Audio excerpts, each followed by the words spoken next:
Hello, Walking the Ropes fans. I am Blake, and welcome to the next episode of Walking the Ropes Wrestling Review for AEW Fight for the Fallen from Charlotte, North Carolina.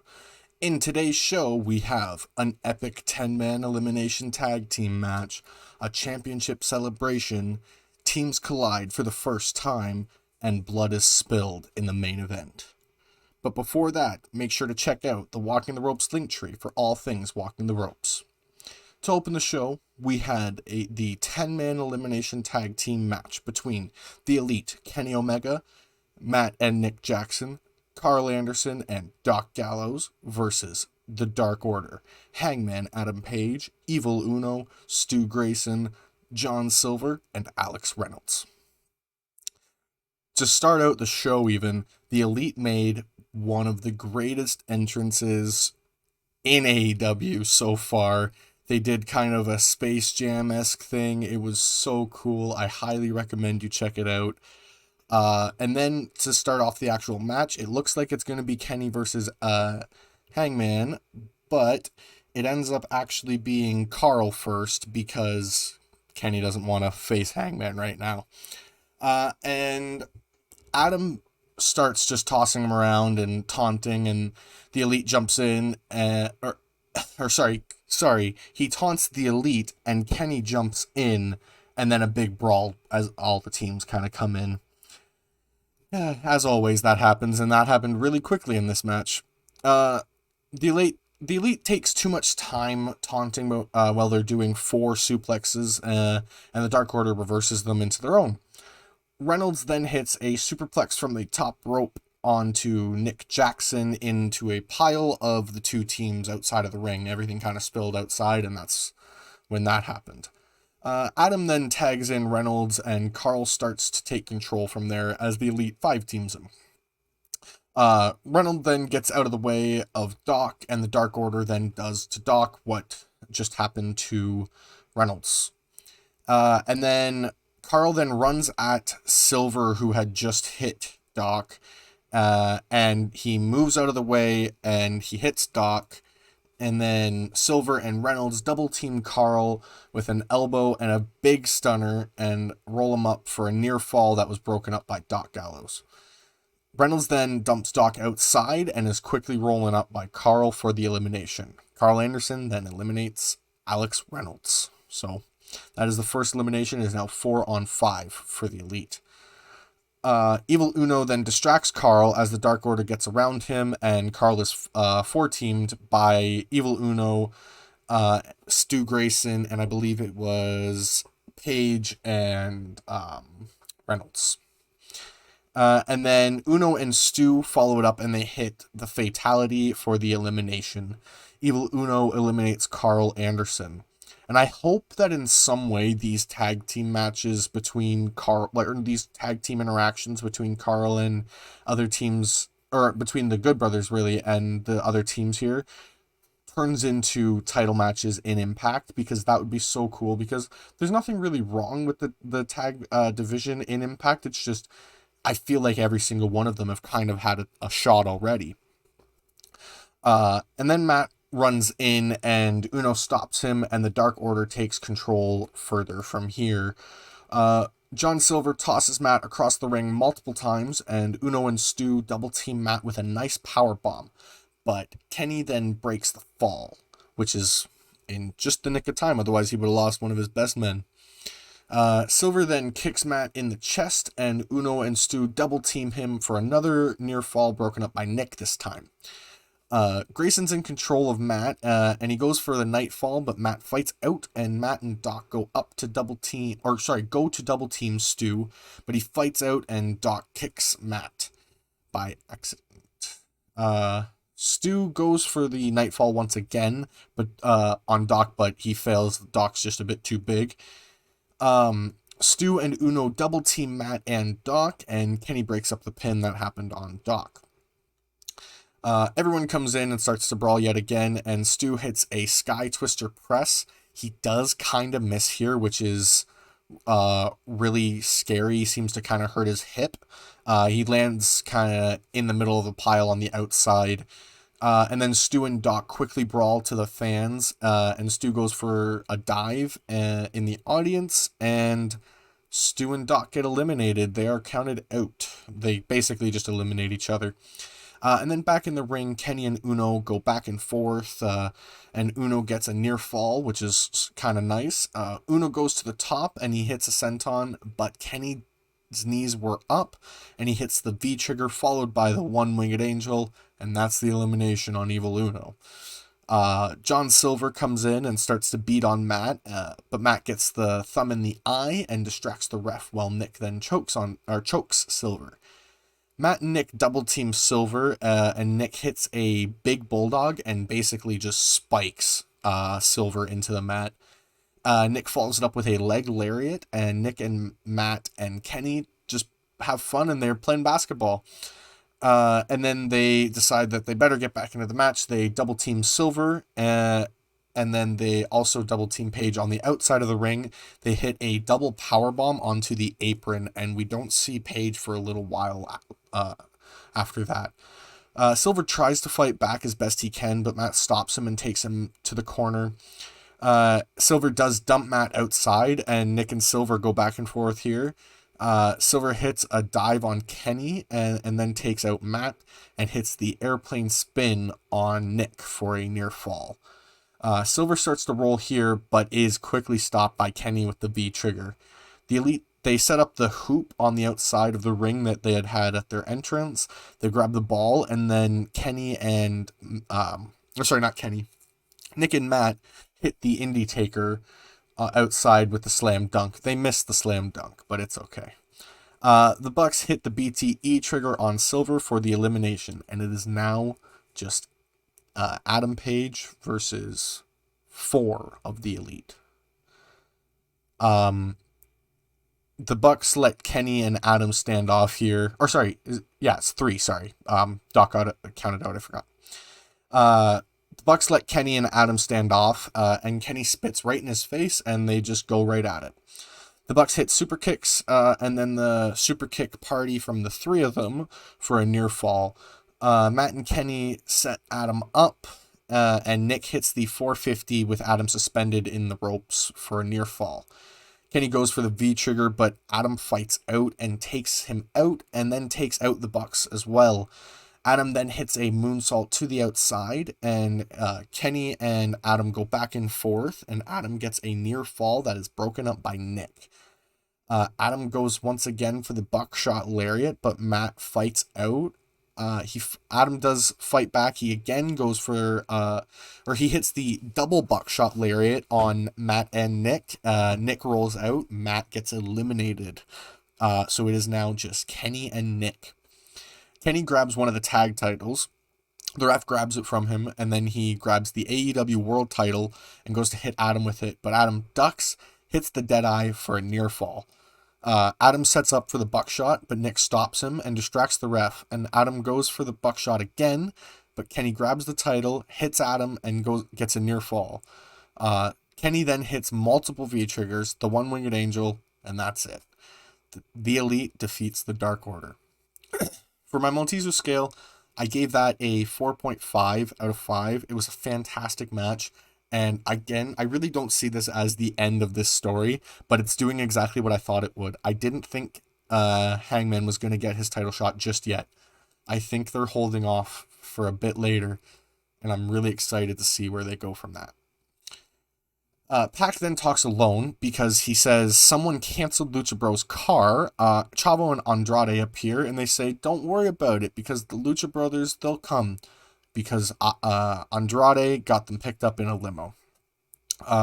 Andrade tells Pac to take care of his people. Taz then welcomes Ricky Starks, the new FTW champion.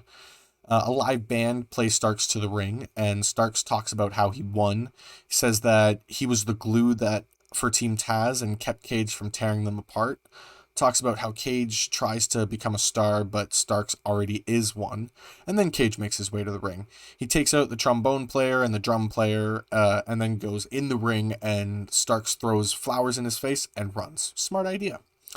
We then get a pretty cool announcement. Hiroshi Tanahashi makes his announcement that he will challenge whoever wins tonight for the US Championship, which is amazing. I'm so excited for that. We then get a tag team match, FTR with Tully Blanchard versus Proud and Powerful with Conan. And we get Ortiz and Cash starting out, and they exchange holds, and Ortiz dumps him outside. Dax and Santana come in and they exchange shots. Santana hits the three amigos, finishing with Ortiz helping on the last one, and they kind of went into the corner with it. Santana and Ortiz hits a sliced bread combo, and then Dax starts to come back and he makes the tag to Cash. Cash takes control from here, and Ortiz does eventually start to come back, but he's quickly stopped by Dax. Dax locks in a submission, but Ortiz fights out, and Cash comes in after the tag and takes control, beating on Ortiz further. Ortiz does come back. He hits a step-up kick and a big clothesline, and finally makes the tag. Santana comes in and takes out both men and hits a backdrop into a catapult. A backdrop into a catapult into the post on Dax. So he like backdropped him, picked him up, and then catapulted him into the corner, and where Dax hit his head off the post. And then he hits a top rope Kon Hiro on the outside onto Cash. Santana and Ortiz then double team Dax and take out Cash for a roll up on Dax, but for a near fall. But Ortiz dives out to Cash, and back in the ring, they double team Dax, and Santana hits a frog splash for a near fall. It's kind of a lot happening in this match because of how quickly they're rolling here. Dax starts to come back, hitting a big clothesline, and Cash comes in and hits a big DDT on Ortiz, and Santana stops him and hits a powerbomb on Cash for a near fall. Dax hits a big right and goes to double team Ortiz, but Santana stops him and is stopped by Dax. We then get Ortiz and Dax up on one corner, and Cash was on the other corner, and he got stopped by Santana, and when he fell, he caught his arm on the connector between the turnbuckle and the post. I'm not exactly sure how it happened. It was very bad. And we then quickly get Dax hitting a superplex into a near fall. They kind of do a few quick moves here once they've realized what's happened to Cash. Dax hits a brainbuster. That's it. That's the finish to this match. FTR does defeat Santana and Ortiz, but it was clear the main worry was getting Cash the help he needed. He was shown being attended to by the doctors. It was you could see it in the replay if you watched it back. It's a pretty big cut. He caught it in his upper arm here. I'm not really sure if anything broke or what. It looks like it's just a cut, but I hope it's nothing serious. If it is, I hope he's not on the shelf for too long, because that's just a shame that a freak accident like that happened. But for my Malteser scale, because the finish does come out of nowhere, but I expected there was a lot left for this match, I'm giving it a 3.75 out of 5, because there was definitely more to come, but they just didn't get to tell the story they wanted to because of what happened. And then we also get, like I said, the close-up on Cash with the cut on his arm. And yeah, so we do move on from there, and we get Britt talking about her match with Nyla. She says she won with a broken wrist. And then she says that she and Reba need someone to have their backs, and she just kind of leaves it at that. Tony Khan's announcement is the week after the show, the week after Rampage debuts. The Rampage is going to be in Chicago, I believe, was my understanding of the announcement, or it was the announcement of where the debut show of Rampage was. I didn't quite hear, but I think it was the week after, but I could be wrong. Anyway, either way, that's going to be in Chicago, and that's really cool. A really awesome thing to see. Darby and Sting talk about this, and Darby hints and he says, come to AEW even if you are the best in the world. And I wonder who he's hinting at there. We then get the IWGP United States Heavyweight Championship match. Lance Archer versus Hakuleo, with King Haku in his corner. And Archer takes control right away. He punches Hakuleo, but he does fight out and he hits his own power bomb. Archer fights back, but once again, Hakuleo shows his power. He hits a power slam and they just brawl outside. Archer sends Hakuleo to the barricade, and Archer continues to pound on him and sends him inside. And Haku then gets involved, and he locks in the Tongan Death Grip onto Archer, and he kind of takes him over to the barricade. And then Hakuleo takes control in the ring, pounding on Archer. Archer starts to come back, and he walks along the ropes, hits the moonsault. Archer goes for the blackout. Hakuleo fights out. Archer then hits a superplex for a near fall. He hits blackout, and that's it. Lance Archer defeats Hakuleo to retain the IWGP United States Heavyweight Championship. Jesus, that's a mouthful. For my Malteser scale, I gave it a 4 out of 5. It was a fantastic match, quick match, but exactly what needed to happen for this titled to lead into taking on Tanahashi, for sure. Cody talks about Malachi Black, but he is quickly jumped by Black himself, and they brawl to the stage. Cody pokes the eye, but Black responds with a huge knee, and Malachi sits over top of Cody, and he says, "Welcome to the House of Black." He then follows it up with kicking Fuego del Sol as AEW goes to commercial. Miro talks and says he will defend next week against Lee Johnson, because he is God's favorite champion. I'm really into that gimmick. It's really interesting.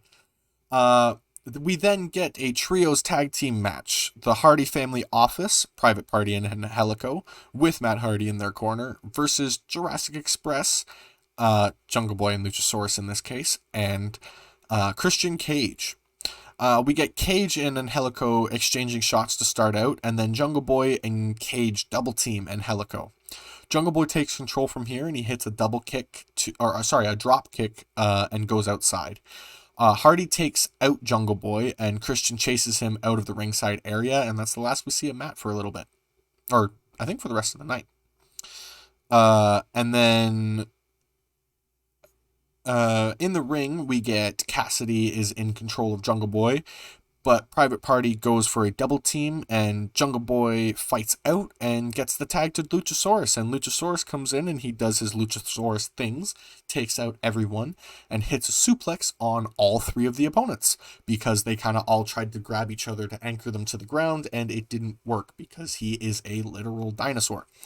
And then we get Luchasaurus going for a double choke slam, but Private Party fights out of it and knocks the big man down.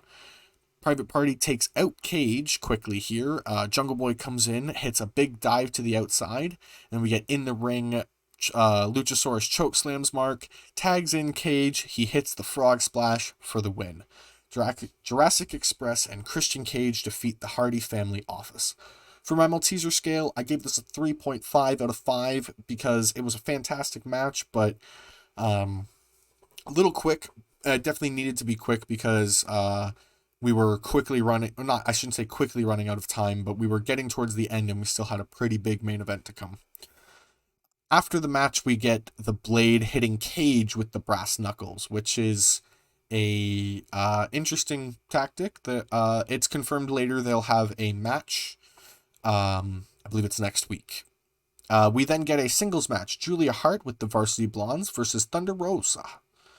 And this is a very, very quick match. They lock up, Rosa gets it into a headlock, they exchange wrestling holds, Julia hypes up the crowd a bit too much, and Rosa takes advantage. Rosa hits a double knee drop in the corner, she goes for a drop kick in the corner, Hart moves, she goes to hit a bulldog, but Rosa locks in a knee bar, basically just pushed her off and then locked in the knee bar. Hart gets to the ropes and crawls to the corner, and Rosa hits the drop kick that she wanted to originally. Follows it up with the Fire Thunder Driver for the win. Thunder Rosa defeats Julia Hart in her official first match as an AEW roster member. So very cool.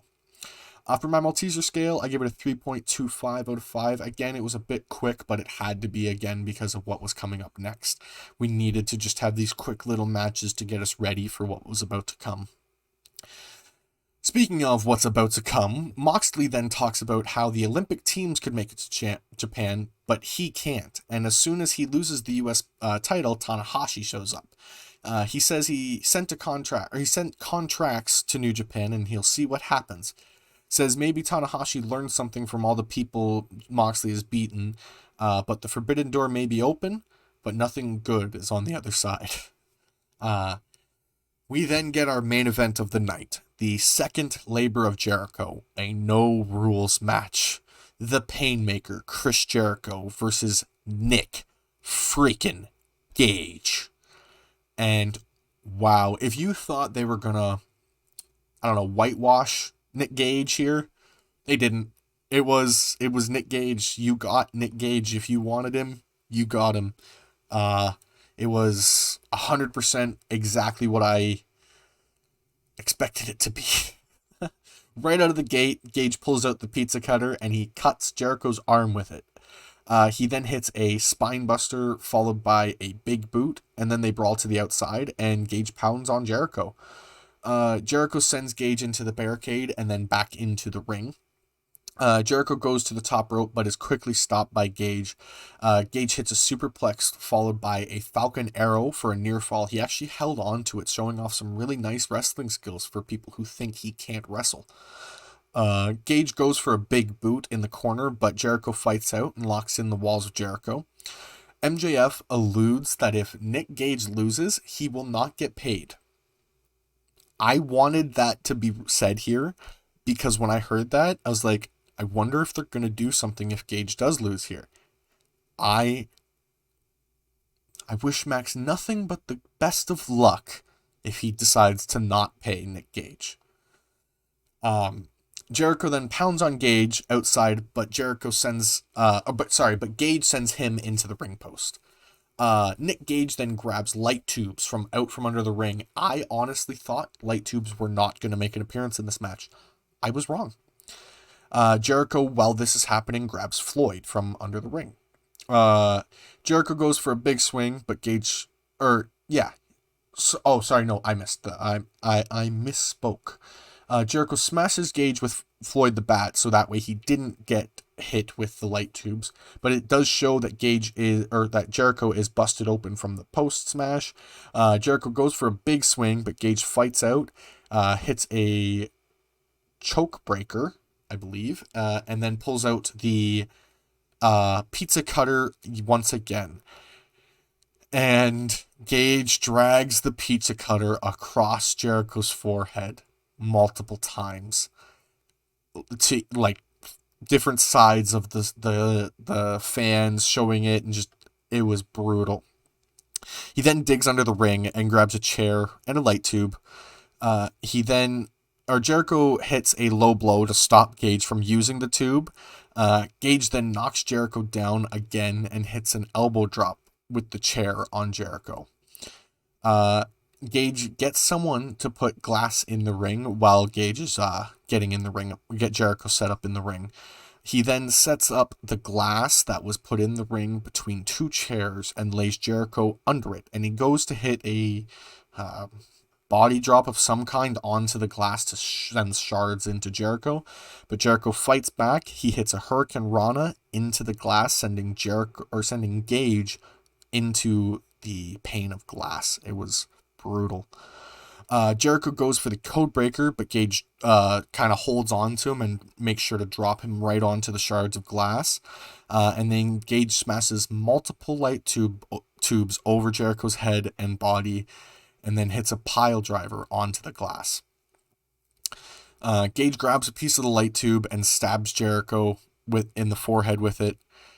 He then rolls out, grabs some tape, together light tubes, gets in the ring. He goes for a big swing, but Jericho misses. He used the green mist, the Great Muta's green mist. He then smashes the light tubes over Gage, hits the Judas effect for the win. Chris Jericho defeats Nick Gage in a no rules match. My Malteser scale, I gave it a 5 out of 5. It was an amazing match. You can say I'm wrong if you want. There was nothing wrong with this match. Depending on what you like. Personally, I like stuff like this. One of my favorite matches of all time is JBL versus John Cena in an I Quit match. Absolutely gruesome match. Right up there. But this one is fantastic. I loved it. Loved it. Absolutely a perfect match. After the match, MJF tells Jericho to listen to him, and he introduces labor number 3.